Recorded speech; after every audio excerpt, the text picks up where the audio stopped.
Arc की जब आंखें खुलती है तो वो अपने आप को अपने गेम कैरेक्टर की बॉडी में पाता है। उसके पास वो सारे हथियार होते हैं उन्हीं ताकतों के साथ जो उसने गेम में बनाए थे। आर्क अपनी पावर्स का इस्तेमाल करके देखता है तो वो पेड़ों को केक की तरह काट देता है। इसका मतलब ये है आर्क के पास वो पावर भी है जो उसके पास गेम में थी। आर्क अपने डायमेंशन मूव की मदद से नदी के किनारे पहुंचता है जहां वो पानी पीने के लिए अपना हेलमेट उतारता है। तब वो अपने चेहरे की जगह हड्डी देखता है। ये इस कारण हो सकता है क्योंकि गेम में उसका कैरेक्टर स्केलेटन ही था। नदी के पास ही लुवियरले नाम का एक गांव होता है। आर्क उस गांव में घूमते घूमते एक एल्फ को जासूस से लड़ते हुए सुनता है या कहे देखता है। एल्फ इसलिए लड़ रही थी क्योंकि जासूस वो जानकारी नहीं ला पाया जो एल्फ को चाहिए थी। इस इंसिडेंट पर ज्यादा ध्यान न देते हुए आर्क मर्सनरी गिल्ड पहुंचता है लाइसेंस लेने के लिए ताकि काम करके कुछ पैसा कमा सके। लेकिन इस गिल्ड को ज्वाइन करने के लिए आर्क को बीस्ट मॉन्स्टर या बैंडिट को मार कर लाना होगा। ये सुनते ही आर्क वहां से निकल जाता है। फिर कुछ बोर्स और ऑर्क का शिकार करता है। जब आर्क वापस लौट रहा होता है तो वो कुछ डाकुओं को लड़कियों के साथ गलत हरकतें करते हुए देखता है तो आर्क तुरंत उन डाकुओं को काट के रख देता है। जिन दोनों लड़कियों को बचाता है उनमें से एक का नाम लॉरेन होता है और दूसरी का नाम रीता होता है। रीता लॉरेन की मेड होती है। आर्क इतना महान है कि वो सारी बॉडीज को जला देता है और डाकुओं का जितना भी लूटा हुआ माल रहता है वो उसे खुद लूट लेता है उनसे। आर्क रीता और लॉरेन के साथ ही वापस गांव आता है। गांव वापस आकर आर्क गिल्ड पहुंचता है ऑर्क और बोर की बॉडीज को दिखाने के लिए। रिसेप्शनिस्ट आर्क को ऑर्क का रूइन स्टोन निकाल कर देता है और कहता है अगली बार इसे निकालने का याद रखना। आर्क मार्का नाम की लड़की ने जो जॉब डाली होती है वो ले लेता है। ये जॉब होती है हर्ब्स तोड़ते वक्त सुरक्षा करने की। अब इतना आसान काम आर्क ने लिया क्यों? वो इसलिए ताकि वो किसी की नजरों में ना आए। आर्क इस काम के लिए राता विलेज पहुंचता है जहां वो मार्का और उसकी बहन से मिलता है। मार्का ये काम अपनी माँ को बिना बताए करने वाली थी ताकि वो उनकी मदद कर पाए। तो वो आर्क को तुरंत ही जंगल चलने के लिए कहती है। आर्क भी मान जाता है। जंगल में मार्का कोकोरा नाम के पौधे को तोड़ती है। वो आर्क को भी इस पौधे को कैसे तोड़ा जाता है ये सिखाती है। आर्क उसकी तारीफ करता है। मार्का फिर कोबुमी नाम के पेड़ के पास पहुंचती है। झाड़ियों को हिलता देख आर्क उसे तुरंत हटने के लिए कहता है।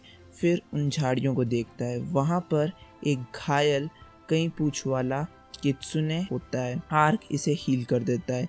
ये मॉन्स्टर अब आर्क को पसंद करने लगा था तो आर्क इसे पालतू बनाते हुए पोंटा नाम दे देता है। हम गांव में देखते हैं कि एक हंटर सभी को जंगल में न जाने के लिए कहता है क्योंकि वहां एक खतरनाक मॉन्स्टर है। मार्का की माँ सियोना भी वापस आ जाती है और जब वो ये बात सुनती है कि मार्का जंगल में है और एक भयानक मॉन्स्टर भी है तो वो काफी ज्यादा डर जाती है।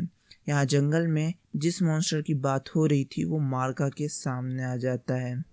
ये मॉन्स्टर बेसिलिस्क होता है। बेसिलिस्क मार्का के ऊपर पैर रख दे इससे पहले आर्क उसे बचाता है। आर्क ये भी अंदाजा लगाता है कि पोंटा को जो चोट लगी थी वो इस बेसिलिस्क के कारण ही लगी होगी। आर्क बेसिलिस्क की पॉइजनस ब्रेथ से बचते हुए फिर उसके पंजे और जीभ से बचते हुए बेसिलिस्क को काफी अच्छी टक्कर देना शुरू कर देता है। बेसिलिस्क भी अपने पत्थर बनाने वाली ताकत का इस्तेमाल करता है लेकिन आर्क की होली शील्ड आर्क को बचा लेती है। अंत में आर्क जजमेंट अटैक से बेसिलिस्क को काट देता है। लोगों को शक ना हो तो आर्क एक बोर का शिकार करता है और वो बोर गांव वालों को तोहफे के रूप में दे देता है क्योंकि यहाँ पे आर्क ये चाहता है कि उसकी ताकतों के बारे में किसी को भी पता न चले। मार्का भी अपनी माँ से मिलकर बहुत खुश होती है। रात में आर्क उस गांव से निकल जाता है। उसी रात कुछ सोल्जर्स दूसरे बेसिलिस्क का शिकार करते हैं।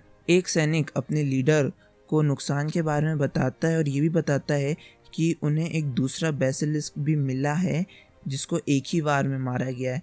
तो इनका जो लीडर होता है वो समझ जाता है कि दूसरे बेसिलिस्क को मारने वाला कोई आम इंसान नहीं है। तो कुछ टाइम बीतने के बाद हम उसी एल्फ को देखते हैं जो इंसानों को कोसते हुए, क्योंकि इंसान एल्फ को पकड़ते हैं और उनके साथ गलत काम करते हैं, आर्क का पीछा कर रही होती है। आर्क खुद लुटेरों से उनका माल लूट रहा होता है। जब आर्क गुफा से निकलता है तो एल्फ या कहें एरियन उस पर हमला करती है, ये सोचते हुए कि आर्क भी उन लुटेरों के साथ ही है। लेकिन पोंटा जैसी स्पिरिट क्रिएचर को देख वो रुक जाती है, क्योंकि स्पिरिट क्रिएचर गलत लोगों का साथ कभी नहीं देती। एरियन आर्क को बताती है कि उन लुटेरों ने कुछ एल्फ को किडनैप कर रखा था। आर्क एरियन को बताता है कि अंदर कोई एल्फ नहीं थे, हाँ कुछ पिंजरा जरूर थे। इसका मतलब एल्फ को बेच दिया गया है। एरियन फिर वहाँ से चली जाती है। दूसरी ओर हम डिएंटो में मार्कस ट्रिटॉन को देखते हैं। सेलिस्का ट्राइटॉन को लॉरेन को जो मारने की इन लोगों ने कोशिश की थी वो नाकाम होने के बारे में बताता है। साथ ही जो बेसिलिस्क ट्रिटॉन ने छोड़े थे उनके मरने के बारे में भी बताता है। ये सब ट्रिटॉन से डकारेस ने करने को बोला था, जो कि राजा का बेटा है, ताकि उसको पॉलिटिकल गेन्स मिल सके। अब हम वापस आते हैं आर्क पे। तो आर्क अगले दिन जंगल में घूम रहा होता है कि उसे कुछ लोग एल्फ को ले जाते हुए दिखते हैं। आर्क उन एल्फ की मदद करने के लिए सामने आने ही वाला होता है कि उससे पहले एरियन उन सभी डाकुओं को मारने लगती है। लेकिन इन सभी का लीडर उडोलैन एक एल्फ को मारने की धमकी देता है, तो एरियन को रुकना पड़ता है। इसी टाइम आर्क एरियन की मदद करता है। आर्क अकेले ही सारे लुटेरों को संभाल लेता है।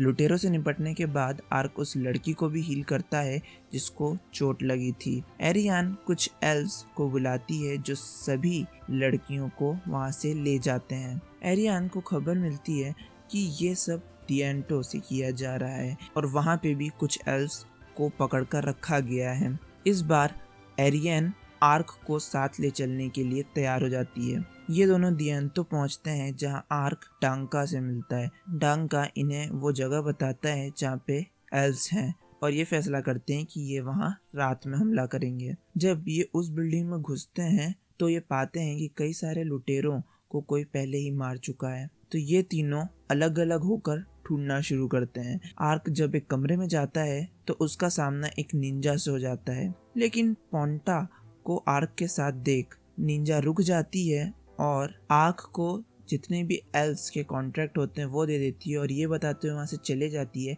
कि कुछ एल्व्स ट्रिटॉन के महल में भी हैं। इसके बाद आर्क एरियन और डांका के साथ मिलकर सभी एल्व्स को बचाता है। अब यहाँ का काम खत्म होने के बाद आर्क एरियन के साथ ट्रिटॉन के महल में घुसता है। ट्रिटॉन जिन एल्व्स को पकड़ रखा था उनके साथ गलत काम करने वाला होता है कि ये दोनों आ जाते हैं। एरियन एल्व्स को छुड़ाती है। इसके बाद ट्रिटॉन की अच्छे से धुलाई होती है। आर्क उडोलैन को भागते हुए देख लेता है तो वो उसकी अच्छे से खबर लेता है। उडोलैन डर के मारे ही बेहोश हो जाता है, लेकिन इस चक्कर में आर्क को खजाने वाला कमरा मिल जाता है तो आर्क खजाना इकट्ठा करना शुरू कर देता है। जब एरियन आर्क से इस बारे में पूछती है तो आर्क बताता है अगर हमने इस खजाने को यही छोड़ दिया तो ये अपनी ताकत वापस पा लेंगे और फिर भी गलत काम करना शुरू कर देंगे।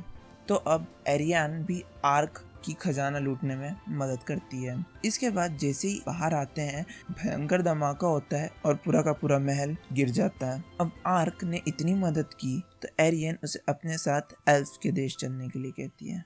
अब आर्क भी वहां जाना तो चाहता है, पर अगर किसी ने उसका असली चेहरा देख लिया तो दिक्कत हो जाएगी, इसीलिए वो अपना हेलमेट उतारते हुए एरियन को अपना चेहरा दिखा देता है और ये बताता है कि मेरे ऊपर कोई कर्स है, इस कारण मेरी ऐसी हालत है।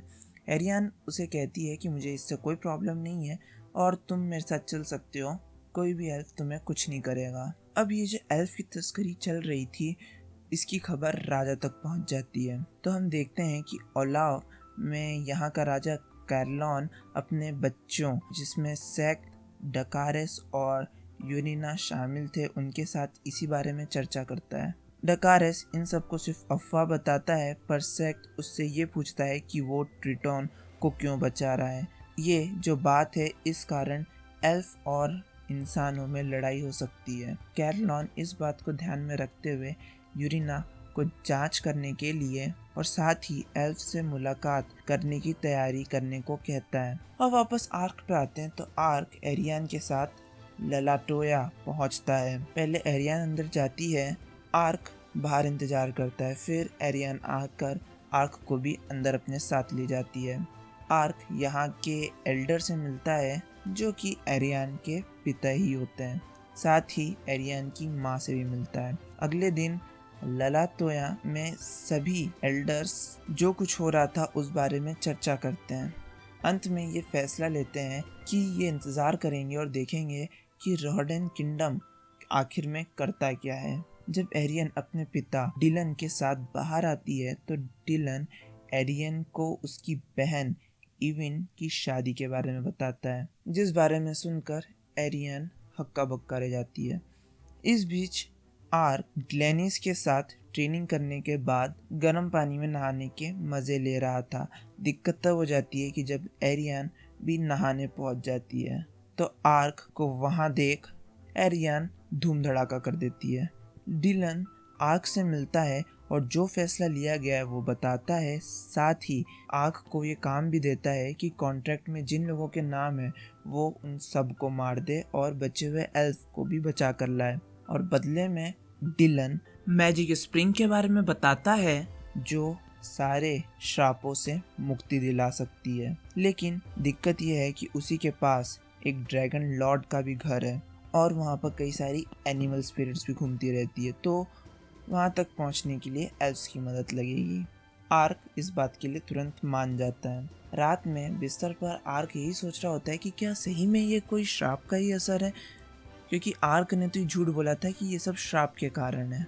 तो आर्क खुद ही के ऊपर अनकर्स इस्तेमाल करता है और देखता है कि हाँ, ये कोई श्राप ही है।